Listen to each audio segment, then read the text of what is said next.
dyed green hair, a 9-inch nails t-shirt, and heavy eyeliner.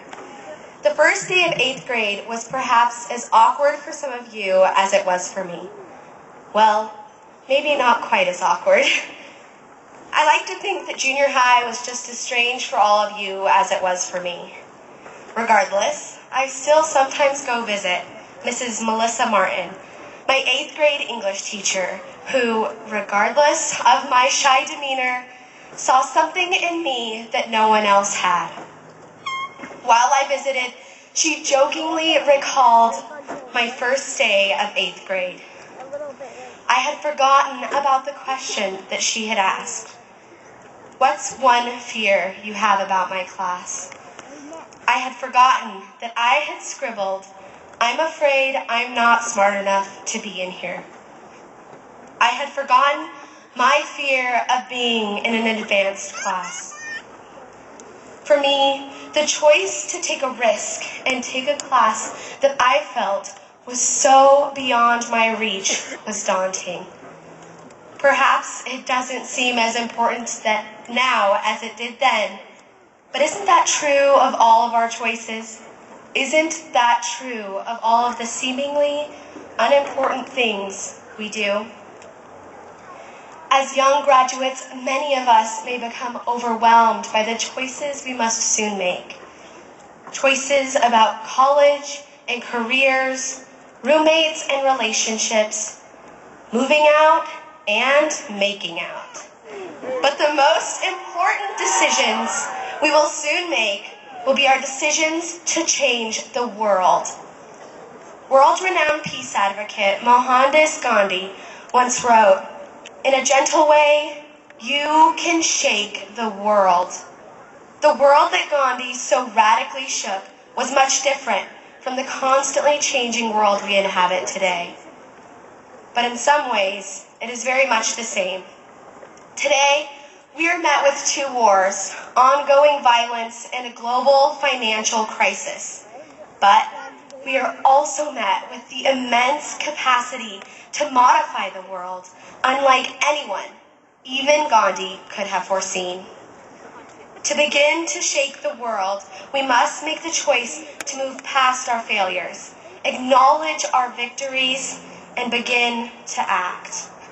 We must stand up for what is right, act on our beliefs, and move forward before we allow time to run out. Randy Pausch was a professor at Carnegie Mellon before being diagnosed with pancreatic cancer, and inspiring millions with his book, The Last Lecture. In it, he wrote, "Brick walls are meant to be scaled, but they're not supposed to be easy." As we all continue our relentless pursuit of bettering both ourselves and the world, we must remember that our futures are the result of our own doing. That we are the only people who have the capability to shape fate. Many of us obsess over determining the right choice, but I believe the key is to make a choice based on conviction, responsibility, and a willingness to take risks.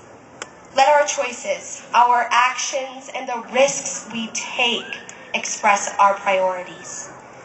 Diplomat and UN 7th Secretary General Kofi Annan reminds us that to live is to choose, but to choose well, you must know who you are and what you should stand for, where you want to go, and why you want to get there. The problems we face as individuals, as a nation, and as a global community are all too real. Whether we are going to let the problems shape us or us them is up to us. It will depend on whether we know who we are, what we stand for, and what we are willing to risk to shake the world. Whether we are going to leave this stadium as uncaring, selfish, and apathetic, or as willing, responsible, and worthy of our opportunities is something we choose right now.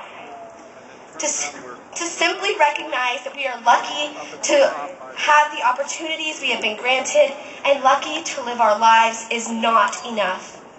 We must act on our beliefs. We must risk to gain. We must take advantage of each day, each moment. We must remind ourselves that it is much too easy to exist rather than live, to allow ourselves to change rather than make change, and to allow ourselves to wait rather than act. Socrates did not keep quiet for fear that his credibility would vanish. Lincoln did not stop his efforts to keep the Union together because of criticism. Nelson Mandela did not work against ethnic cleansing due to risk of being incarcerated.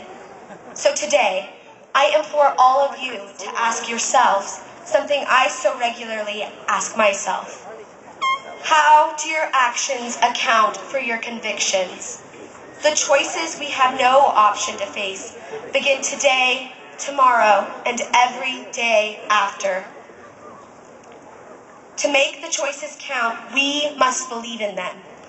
When I recall my discussion with Mrs. Martin and my choice to do something as small as take a class in 8th grade, I think about the repercussions of all the choices I have made since. One small choice can shake our world. This is my call to you, to all of us. Leave what is comfortable and convenient behind and begin to shake the world.